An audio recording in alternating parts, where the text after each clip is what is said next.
Good morning, Bitcoin. My name is Thomas Hunt, and this is Proof of Work. Proof of Work is a show about the people behind Bitcoin and what they do and how they got here. Our guest today is Cory. Welcome to the show, Cory. Thank you for having me. Cory does Bitcoin podcasts, help creating audio versions of YouTube videos at Private Key Publishing. What's the website, Cory? It's privatekey.pub. privatekey.pub. And now let's get the show started with everyone's favorite and most familiar question. Cory, what was your first computer? My first computer was a very old Atari 7800, I think. Now, is that the one with a keyboard? It had a keyboard. I remember it was white and it had this plastic casing with these diagonal slats all through the back, or maybe they were straight, I don't recall, but it was, you get what I'm saying. It was, It was an all-in-one. It was meant to compete with the Commodore 64. And it worked on the TV or on a monitor? No, it worked on the TV. Ah, you had so you didn't have to buy a monitor. Right. Yeah. And it had the connector with the little screws that you had to put the little things under and screw them in place, very 80s style. So what could you do on it? What made it a computer more than just an Atari? Well, it didn't have nearly as many games, and that was pretty much what it was used for. I wanted a Commodore 64, and I got the Plan B version of it. Yeah. Well, everyone wants a Macintosh. They get an Apple, and then there was the IBM clones. You could always get an IBM clone, and you could build it yourself. And it was Then I remember getting a Windows 3.1 version, and that was that was such a big deal for a long time. And then I remember Windows 95 came around and changed the game because it supposedly got rid of DOS, but it really didn't get rid of DOS. They should have just stopped at Windows 7. Done. They almost did, the way they made 10 with the adware and the spyware, and it just tracks you now, and you can choose not to pay, but you pay in another way. What happened to Windows 9? They just decided that 9 doesn't matter anymore. It went from Windows 8 right to Windows 10. It's funny because Apple did the same thing. They skipped the iPhone 9 and went straight to 10. So there's some kind of hatred for 9 in the computer Maybe it's some world. weird lore, or some if you have a 9 at the end of your product, some demon will appear and get you or something. Very some crazy unlucky, stuff. yeah. Some Illuminati craziness. So when you got the Windows computer and you got the Atari computer, what did it allow you to do? What could you do in the world now that you had a computer? God, that's a long time ago, and I really don't. That was before the era of when computers really changed our lives, right? Really, until the internet came about, which I remember first using the internet back in 1994. It was a senior in high school, and my roommate got America Online. His dad paid the $20 a month or whatever it was, and I'll never forget trying to download nude pictures, and it would take 10 minutes for one JPEG to pop up. We used to have it with the BBSs. You'd dial in, and you could see it load one line at a time. First it was text, then it was images, and you didn't even think about downloading a video. That was not even an option at that time. I remember BBSs from using the Prodigy service. You remember Prodigy? And I was like, well, that's neat. You can talk to people, but what's the point? I didn't understand back then. Well, the significance. ASL, right? Age, sex, location. That's all they wanted to know from you back then. It would help. Oh, I'm 21 and female, and I live in Los Angeles. Oh, I'm in. That's it. That's all I needed. Oh, I don't know. People would always ask that, though. That's how you started out your internet conversations, was ASL. And internet, AOL chat rooms was they were huge. That was the biggest thing. That was the totality of the internet back then. People could have chats with other people around the world, and it was and that's seemingly text life-changing. Chat, not a video chat. Right, text chat. So nowadays, I don't even think there is text chat except for Telegram channels that we use more for specific purposes as opposed to general. I like to go windsurfing, and this is our chat room, right? So text messages are still coming along. I read this book, Infinite Jest, and he talked about how when they got video conferencing, people didn't like it because they had to be all made up, and you have to have your face done. Whereas if you're on the phone, you can walk around the house and do errands. You don't have to look good. So what they did in the book is they got so tired of video conferencing, they started creating these little dioramas. You'd have a fake you, and the fake you would answer the phone, and there'd be a whole fake world. And then they decided just to hell with it, and they went back to landline phones. And they just talk over the phone because it is a great communication. Even a lot of people right now are probably listening to this on a podcast. They're not looking at me. It doesn't change the message of the content. The audio is still there. And I think we could do a lot with that. So, you know, and fast forward a little bit, go forward to like the early 2000s, like 2004, 2005. You know, you were using computers at work, and you had a computer at home, but I still don't remember being as engaged with online computing until really games like World of Warcraft came out, you know, and those were real communities of millions of people got built around that, and that was really the first time I really remember having the internet just completely suck me in to where it became everything, right?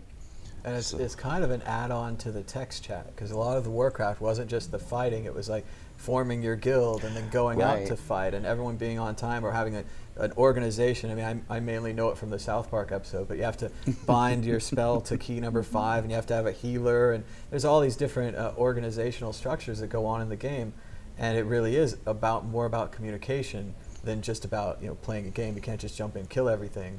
You have a team. You have to work with your team. A lot of people would hop on and just hang out.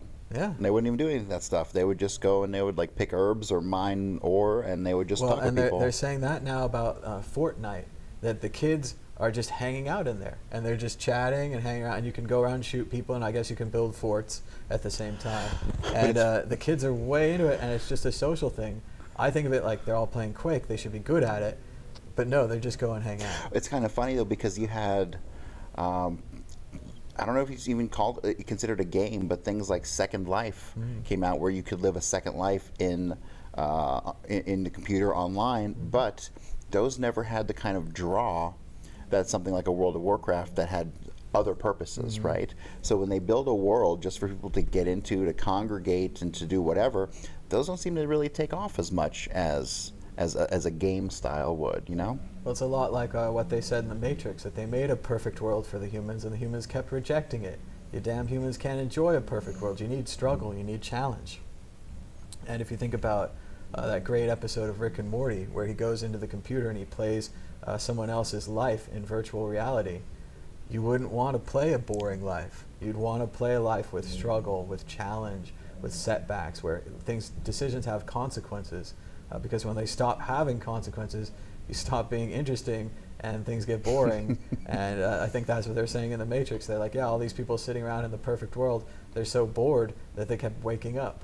Whereas if you're busy and your life is complicated, you're not going to wake up. You're going to just keep doing what you're doing. So it works. See, and I like the idea of being able to go online and buy things, and I can kind of envision that this new era of virtual reality that we're moving into, that will kind of take that to the next level. You can put your VR on and then maybe go into a virtual shoe store where you can actually see the shoes up on the rack. Yeah. You can try them on your virtual foot, you know, and then you can order them right to your house. And I think that that's a wave that is still coming. But I think that is definitely going to be something to look forward to with virtual reality. The developments in virtual reality that are coming out are absolutely amazing, and I think that will be the next phase of transforming the internet.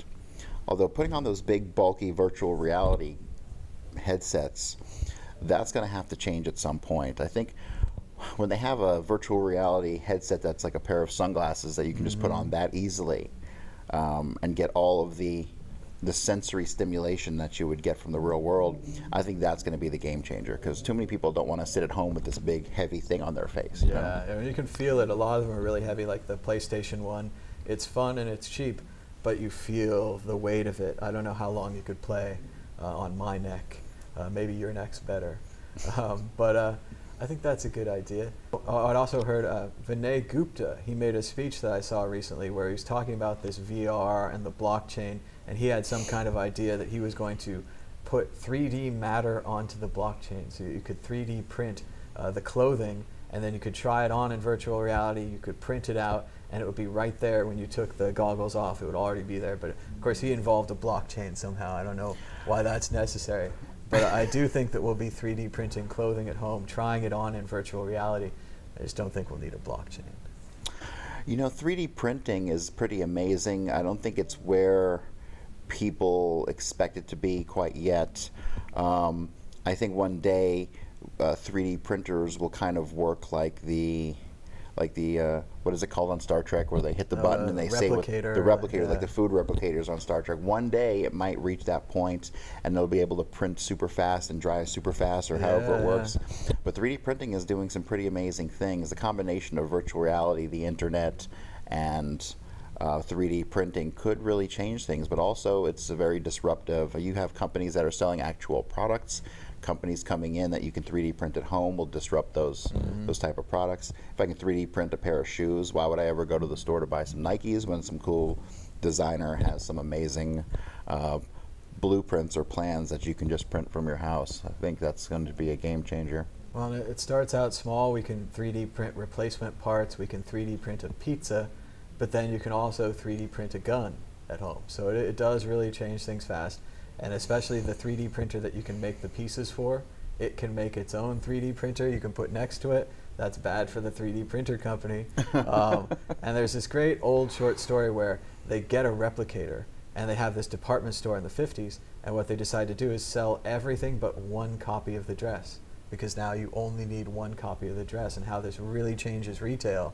The idea that you'd have all this stuff at a store and you'd go there, and when instead you really just need one copy of the dress. And if you download it at home and you print it, it could adjust the sizes, it could fit it to you, all those things.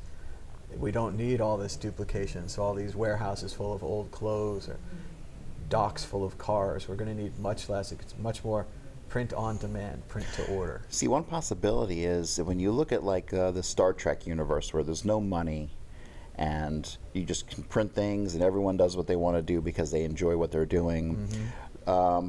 I see little tiny bits and pieces of that kind of coming from these technological advancements. Now, will there reach a point when these technological advancements displace the need for us to engage in market systems outside of our homes, right? Will we ever need to actually order something online or go to a store if we can make it in our house? And it seems like technology is pushing us in a direction that will drive down costs to the point where money will almost seem obsolete, right? If it costs you 20 cents to print a shirt, why would you ever buy a $20 shirt? You know, so who knows? It's a crazy world. I'm not sure that I'll be around to see that stuff come to fruition, but it is definitely interesting to discuss in the meantime. Well, it's happening pretty fast. We'll have to see how it is. So first you got an Atari, then you got a Windows computer. You're more interested when the computer became an online thing. When it was just by itself, it wasn't that interesting. How did you go from playing World of Warcraft to being into Bitcoin? Wow, that's a good question. See, my journey in Bitcoin, it was very unusual. I mean, I remember when WikiLeaks started to take Bitcoin. That was back in 2010. In 2011, I had a friend who had a friend of a friend of a friend kind of situation who I spoke with, whose brother was a Bitcoin miner, and that was in 2011. I remember there was a bunch of people in the room, and we were discussing Bitcoin, and at the end of the conversation, somebody asked, well, what's the price of a Bitcoin? And it had just hit $30. And all of us looked at each other like, damn, we missed the boat. That's right. And and Bitcoin did not really enter into my consciousness for another couple of years. And I remember, I'll never forget it. I was walking through my apartment in Denver, and out of nowhere, without being prompted or having seen anything about Bitcoin, I was like, I should probably check the price of Bitcoin. I really, to this day, I don't know where that came from. And I sat down on my computer and I looked at it, it was like $250, or give or take. And I'm like, damn, I really missed the boat. Yeah, that's what I felt. And then I checked it again a couple months later and it was like $380. And I'm like, damn, I really, really missed the boat. And I checked it a couple months later and it was over $600. And I'm like, what is going on here? I'm like, if I didn't miss the boat all those previous times, odds are I didn't miss the boat this time. And I bought my first Bitcoins in the $575, $600 price range. And that was it. That was a done deal. Prior to that, I had been a freelance writer. I'd always kind of, well, for the past couple of years before that, I had been very sovereign. I couldn't have a job. I'm sorry, people are dumb. I can't work for dumb people. So I had been a freelance writer, and I had built a kind of a cannabis media company writing about all things cannabis, because I spent 2 years as a cannabis grower. But the day that the light bulb went on with Bitcoin, I pretty much walked away from all that. to work in the space pretty much for free, which is kind of a crazy decision. But I didn't have a choice. You know, once the light bulb went on, it was like, this is the only thing I can do for the rest of my life, period. And a lot of people describe that. Andreas, of course, says the rabbit hole and how he stopped eating and just kept reading about Bitcoin and lost his mind. It really is amazing how many things you can do with it and how it really could change the world if it was adopted. And when you see it out there and you see people aren't doing, you know, they aren't doing podcasts or they aren't doing enough videos, or they aren't doing it the way you could do it, you want to jump in and help the Bitcoin out, because that's the only thing that's going to get it where it's going, is people jumping in and helping out. This isn't like a project where people get paid, or they have a marketing company, or they have a big CEO who's going to come down and give you a reward. It's a do-it-yourself project, from the coders to the video people to the analysts to everybody. Everyone's just chipping in because I think, like you, they get so excited about the Bitcoin, they just want to be involved. So what did you do next once you'd found the Bitcoin? How did you become, you abandoned your old writing styles, and then what did you do? Well, I had made some money in the crypto space, you know, flipping shit coins, you know, back before the realization hit that these were nothing more than speculative assets, right? So I had a chunk of money and I wasn't really dependent upon a job. And so I had the luxury of, I knew I wanted to work in Bitcoin media because that's what I had been doing for the previous years. I had been doing my own podcast for 2 years before that.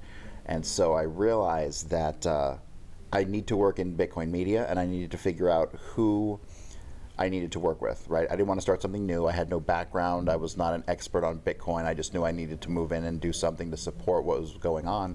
And it took me about 6 months. So all I did for 6 months was I would watch like 12 hours a day of Bitcoin and crypto videos. And it became so blatantly obvious who I had to work with. And that was the World Crypto Network. That was you and Vortex and Tone and Jimmy. There wasn't even like a second place. It was like, that was it. That was the only place I needed to be. And so then I remember I didn't know how to go about that. And one day you were putting out messages saying, hey, hop in our Slack channel. And then I got in the Slack channel, and then it probably took me like 2 months of just bullshitting with you guys before the opportunity to take over the World Crypto Network podcast management. I don't know if you guys had stopped. I think you guys had stopped uploading to SoundCloud. We had a great volunteer, Sam in India, who really helped us out for a long time there, because it's not that we couldn't do it. We could download the files and convert them and re-upload them. It's very time consuming. It's very specialized. You get the title right, you get the description right, put the video up, and if you're doing multiple videos a day or even multiple videos a week, it could be a lot. So. And like the thing is with, particularly with growing an audio podcast, is just consistency and making sure it's there every day. I mean, if you take a week off, you just lost 10% of your listeners because they're going to catch other things because they're on a pattern, they're on a cycle. And so in the years previously, I think there were 2 years of previous audio podcasts from World Crypto Network, the average was about 80,000 downloads per year. Once I took over the Twitter, which was like an incredible, it was a necessity, right? It had to go hand in hand with the audio podcasting. Sure. I think in the next like 7 months, we did like 1.7 million downloads, like up from 80,000 per year. And we did that so fast, it was like, oh my God, this thing is real. I mean, the best day we had when we were still uploading to SoundCloud was I think like 44,000 downloads in a single day. I don't think I've ever even come close to that, even with all the podcasts I manage now. I mean, I don't know what caused that, but it was massive. In one day, 44,000 downloads. I was blown away. But it's been a crazy journey since. It's been a very crazy journey since, because you had Tone, you had Jimmy go off to do their own thing, and then they wanted to keep doing their podcast, and then eventually Vortex, and then so many other people were putting out content, and it was like, wow, this can actually be something special. And so here we are, like almost 2 years later. I think July will be 2 years. I currently manage like 17 podcasts in the space. Not really any money coming in yet, but one of the problems is I think that we're still really early. And when I go back and I look at the tracking of the numbers of downloads and people engaging with the podcast almost identically track with the price of Bitcoin. When Bitcoin's up, podcast numbers are up. When Bitcoin's down, people don't want to be reminded that they bought Bitcoin, right? That's right. It's been really crazy. But what that tells me is in the next 2 to 3 years, probably maybe even sooner. Really, I think 18 months is going to be our turnaround point. I think we'll see a low towards the end of this year, maybe 3,000, 2,500. It's not going to dip below that. And I think it's going to start to take off. And it's, if you look at the previous waves on the logarithmic chart, we are going to see all-time highs, I'd say probably within 2 years from right now. And then I think we'll break $100,000 Bitcoin within 12 months of that point. So if the numbers continue to track along with the price of Bitcoin, we're still really early to this game, and the next year to 18 months will be slow and it will be frustrating. But within 2 years, I see the numbers just blowing up, and I see all the people who listen to podcasts turning specifically to people like you and to Tone and the real experts in the space, not the 99% who are putting out by my shitcoin podcasts. So, well, I really do think we are early. I just talked to a reporter that was here today, and we were talking about how we need to get more women, more minorities, more different kinds of people, not just computer geeks, not just people that are naturally into Bitcoin, and that we can spread the word to everyone. So I really think it is early, and like I said during the panel, if you have a way of communicating to your audience, to your friends, to your family, communicate to them, talk to them about Bitcoin. You're the one that you're waiting for, as Gandhi's fond of saying. And I really think there's a lot of good that can come from Bitcoin, not just from the price, but from having this asset not controlled by banks, governments, or any kind of centralized institution that you can use to send value around the internet. That's something that's going to be valuable for you in the future, even if it's not valuable right now. And I think what's going to drive Bitcoin media in the future is not necessarily that people will want to get in and listen all the time. I think people will have questions that they need answers to, and they don't know where to go for that. So I think curiosity will be the biggest thing that spurs people into engaging with not just podcasting, but YouTube and all forms of media. Plus, I think you're going to start to see Bitcoin and cryptocurrency kind of infiltrate Hollywood, infiltrate television. I guess there's some new show called Cryptos that's coming out that's going to be like a Silicon Valley of crypto. It's probably going to be cheesy and completely inaccurate, but it's going to at least inject that into the public consciousness, so people might go out there and look for what the real information is, and then they'll find us, which is I'm greatly looking forward to. And you're definitely never too late to get into crypto. Both Cory and I thought we missed the boat several times at the $30, the $300, the $600, and then now we're at $3,000. We were at $18,000 a year ago. You haven't missed the boat. There's still a chance to get in, and that's not just on the price. That's also just on the community, because we need everybody. Yeah, but price-wise, like, this is a fire sale. This is like, I'm blown away that we have a $3,000, $3,500 Bitcoin. Like, if I had like a stack of cash, it would all be converted to Bitcoin. This is unreal, rock bottom prices. They might as well be giving them away. I mean, at this price. And I know it sounds crazy considering that it was just $500 2 years ago. But I'm a strong believer that we'll see a $10 million, $20 million Bitcoin in our lifetime, based on the basic supply and demand principles and overall global usage. So I think it's inevitable. All right, well, thank you, Cory, for being a guest on the show, and people can check out your work at Private Key Publishing. What was the website again? It's privatekey.pub. Privatekey.pub. Thank you so much. And the Twitter handle is the Bitcoin Podcast Twitter handle. All right. Thank you, Cory, for being on the show. Thank you, sir.